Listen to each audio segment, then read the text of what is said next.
I've witnessed some wild things, but nothing tops the sight of a woman in a crisp blazer gripping the hood of her BMW, shrieking as my bull, Angus, nudged her car into a muddy ditch like it was a stalled lawnmower. The kicker? She honked first. That single honk sparked a war. One bad choice, and Lisa Harper, president of the HOA, found herself stuck in the mud, staring down a 2,000-pound symbol of defiance. Let me set the scene. I'm Jack Thompson, living on the last patch of farmland in a town swallowed by cookie-cutter homes and fake lakes that reek of chlorine. My family's been here for generations, a weathered farmhouse, a sagging barn, and 12 acres where my animals roam, including Angus, a Scottish Highland bull with horns like battering rams and the attitude of a grizzled bouncer. You don't mess with Angus. You don't honk at him. Lisa Harper missed that memo. Lisa moved into the subdivision next to my land 2 years ago, and has been waging a silent war ever since.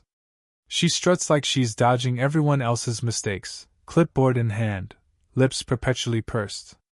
She thinks every lawn should be a putting green, and my bull belongs in a zoo. The day it all went down started quietly. I was fixing a fence Angus had smashed, probably arguing with a tractor, when I heard Lisa's BMW purring down the gravel easement. She had no business there. It's a shared road for deliveries, not her patrol route. But Lisa loved cruising by, hunting for violations like, "Barns must be invisible," or, "Farmers should wear loafers." Angus was grazing roadside, pondering the mysteries of grass, when Lisa unleashed a 4-second horn blast, pure arrogance. Angus lifted his head, slow and deliberate, like a man interrupted mid-thought. I muttered, "He's not gonna like that." He didn't. In a slow-motion spectacle, Angus stomped toward the BMW like a cowboy in a showdown. Lisa tried to reverse, but the road was too narrow. She honked again. Big mistake. Angus lowered his head, charged, and slammed the bumper with a thud that echoed like a thunderclap. The car skidded, slid nose first into the ditch, tires spinning uselessly. Lisa scrambled out, screaming, heels sinking into the mud like nails. I stood there, hammer in hand, wondering if I'd end up in jail, sued, or worse. By noon, the video was everywhere. My nephew had set up a Ring camera after someone tried stealing our tractor-shaped mailbox. It caught everything: Lisa's honk, Angus's charge, her muddy meltdown, in crystal-clear HD. He posted it on TikTok with the caption, "HOA boss versus country bull, who wins?" Within hours, it had 3 million views. People added soundtracks, slow-mo edits, even eagle screeches. Lisa was humiliated. I got messages asking if Angus wanted a beer. That evening, Lisa stormed my driveway in a fresh suit, fury radiating like heat waves. "This is war," she spat, finger trembling. "I'm not a fighter. I like my quiet, my land, my bull." But Lisa didn't respect boundaries, literal or figurative. She thought her HOA crown gave her dominion over my farm. By morning, she was back with a tape measure, muttering about easements and encroachments. I offered coffee. She ignored me. That afternoon, a letter arrived from the Meadowview Homeowners Association, addressed to John Thompson, occupier of non-compliant farm. It claimed Angus was a danger, my barn an eyesore, and I had 48 hours to remove him. I laughed so hard I choked. I mailed Lisa a map showing my land wasn't under HOA control, with a note. "Nice try. Angus says hi." But Lisa wasn't done. She called zoning boards, animal control, and even the local news. Meanwhile, Angus grazed, chased butterflies, and stared at the road like he was plotting something. Then came the official HOA letter, ivory paper, fake eagle seal, accusing me of harboring a hostile animal on shared residential land. It gave me 48 hours to comply. I read it on my porch, coffee in hand, Angus chewing cud like a furry middle finger to suburbia. Lisa showed up with 2 HOA lackeys, Greg, who once banned inflatable Santas for being too festive, and Ellen, who wore sweaters in July and flinched at the word manure. Lisa demanded an inspection, clipboard in hand, ranting about livestock codes and visual disharmony. I offered lemonade. Only Greg took it, looking like he'd rather be anywhere else. The next day, a sign appeared on my property line. No bulls allowed. HOA Rule 12b. I built a scarecrow in response, a mannequin in a pantsuit labeled Chairwoman Lisa, holding a wine glass and an HOA flyer. Angus sneezed on it.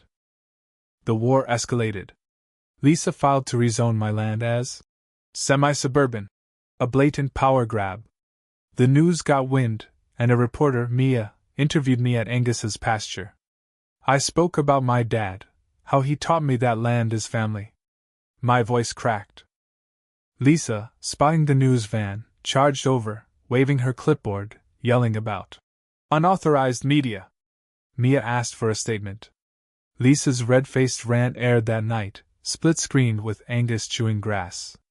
The internet loved it. Lisa's cousin in the zoning department triggered a livestock hazard hearing. My sister, Sarah, a former rodeo queen turned lawyer, took the case. The courtroom was a circus, reporters, neighbors, Angus fans in Team Bull shirts. Lisa called Angus a meat missile, showing blurry photos, one of just his nostril.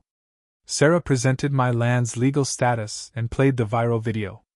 The judge paused on Lisa's face smushed against her windshield and muttered, "That's unfortunate. Case dismissed." Lisa vanished for 3 days, then resurfaced with a rogue sign. Citizens for Suburban Peace. She'd gone off script, forming a fake committee. But the neighborhood was shifting. People like Mr. Carter, fined for an ugly birdbath, and the Limps, reported for noisy wind chimes, rally behind me. Even Greg brought me beers, admitting he'd backed the wrong side.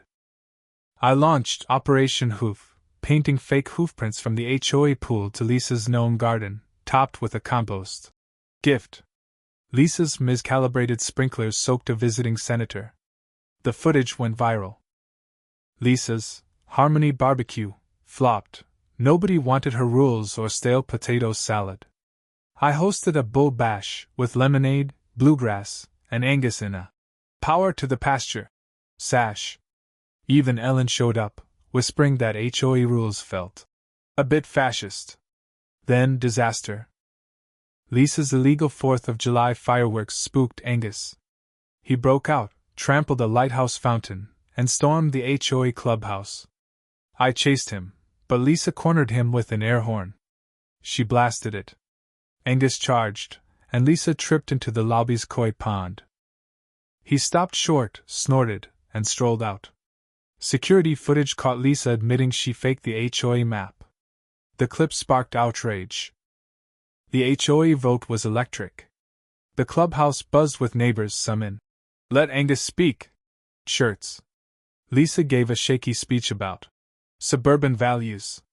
I spoke last, saying I didn't hate Lisa but wouldn't let her bully us. I offered her a chance to apologize. Her half-hearted "Sorry you felt harassed" fell flat. The vote, 46-7. Lisa was out. She left silently, sold her house, and moved to a condo with no pets allowed.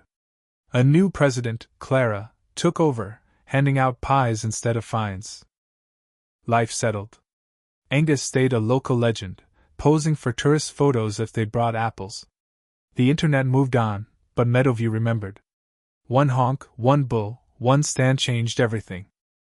Sitting by the fence at dusk, watching Angus chase butterflies, I realized some fights find you, and sometimes, a bull leads the charge. What do you think? Was my prank war with Lisa justified, or did it go too far? Share your thoughts in the comments. Let's talk about where teasing crosses the line in neighborly feuds.